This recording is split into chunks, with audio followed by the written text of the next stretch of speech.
human mind is not designed to sit for a year in isolation.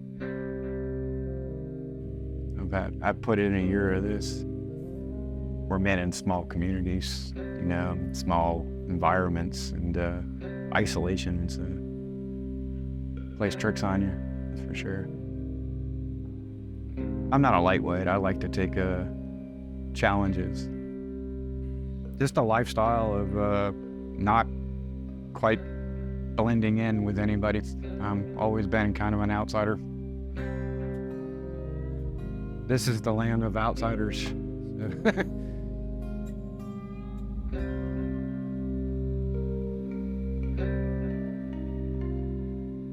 We didn't have it easy. We were lower middle class, suburban kid. We had to work very hard. I have an autistic brother. So my childhood was like What's Eating Gilbert Grape.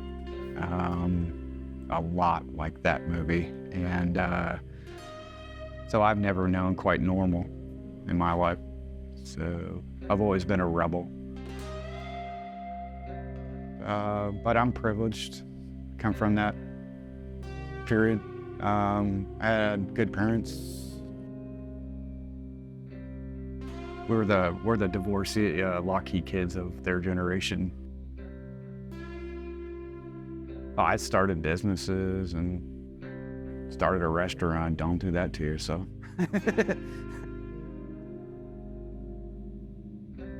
That's the hardest thing I've ever done. I started that in Atlanta, Georgia. Started a restaurant from ground zero, built it up. And you're talking about hard work. I was a punk rocker, skateboarder, used to do a lot of moshing back in the day, and saw it come in Central Florida, and those are fun times. I wish we had the energy that we had back then, but going to shows and things were a little different. I don't know, it was always an adventure. We had idealism. We were Minor Threat, Fugazi, and all that. We were all into that change in the world and mindset, and it pittered out, and kind of my generation, I think, sold out. And we lost a lot of our energy. Hopefully my time wises up, your time, that you're going to be responsible elders, and I hope that happens, because it's very selfish where we're at now. Now it's kind of quiet, older now, so it's not quite the same. You have a goal when you're younger. Now, when you get older, you kind of survive.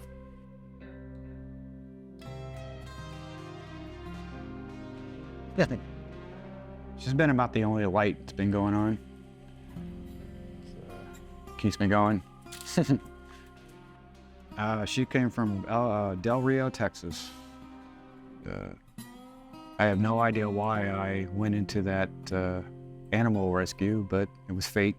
So she was about to be executed in 6 days. So she was destined to be my dog. We lived in the car while we were looking for property. That went on for the tail end of COVID. And we were living in the car for, about 8 months.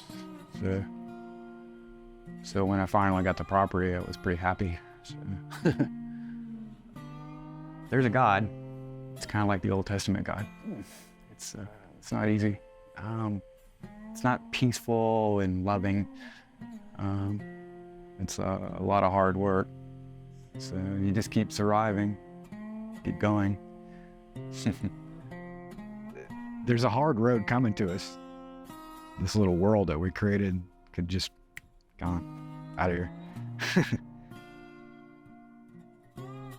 I didn't actually believe in anything before I came here. It's sort of the reason why I came here, to see if I can find something. And I definitely found it in abundance. So there's something definitely malevolent in that desert. It messes with you. It seems to keep continually kicking your ass. It took me almost a year to even have somebody recognize me like a human.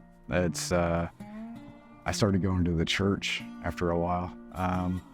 So if you're not willing to go to that length, you might not make it. Homesteading is essentially almost impossible. It's hard to do it anyways. It's never-ending work. But psychological stuff it does to you. So you're in the quiet out here. So if you're not used to it, it can really kick the hell out of you. So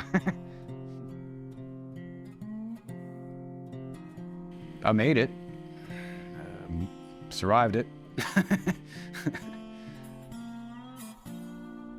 Bought some property. That's what makes you a human being when you buy a piece of land. So I bought this little thing out here in the outskirts of Los Lunas, New Mexico. Right now the car goes down, you're walking in the desert. So it's not for everybody. Most people kind of have a little safety plan, so it's a little difficult. It's creative. Last of the free people, I guess, the free land. It was supposed to be a little easier. I had money when I started out, and it's depleted since we had a little, what do you call this, a recession. Everything got very expensive, and put a lot of weight on it, so I lost a lot of my money. So it's trying to come back out of that. Yeah, life without a net. You just keep yourself entertained, distracted, work a lot. I like working. I actually like going out and messing with trees and stuff. It's seeing people and things like that.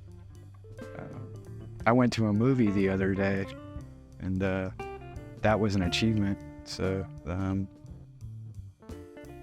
yeah, got family, parents still alive. They're doing all right. Oh, they're scared shitless. I was supposed to be dead. I was supposed to be long dead. The things I've done, eventually I had to take care of them, but I was trying to get a little solid somewhere, hopefully.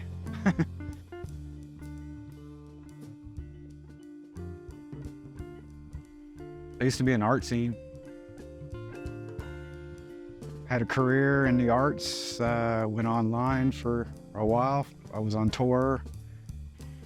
I was sort of a thing at one point, and then technology, if you're not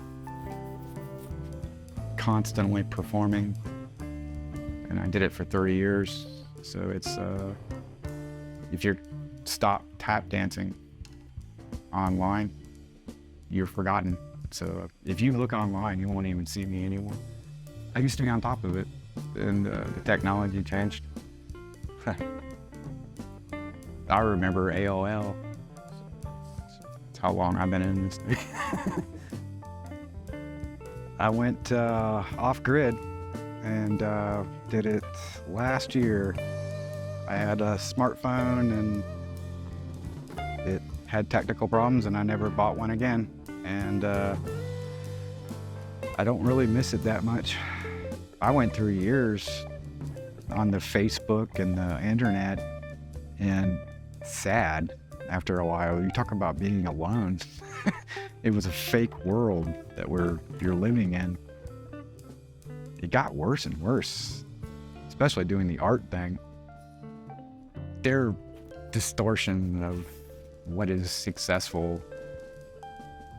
You don't have a mortgage. I consider that happy. And having a Mac mansion and 15 cars. It's excessive. It's stupid. If you have that kind of money, why waste it? You know, I don't understand that. we got all these silly things that keep us happy. I'd be happy just to be comfortable, you know. Most people can't get into a car and just go, and I just did. So bought a piece of land, did it. It's just conditioning. You're getting rid of the weakness, and I'm proud of it.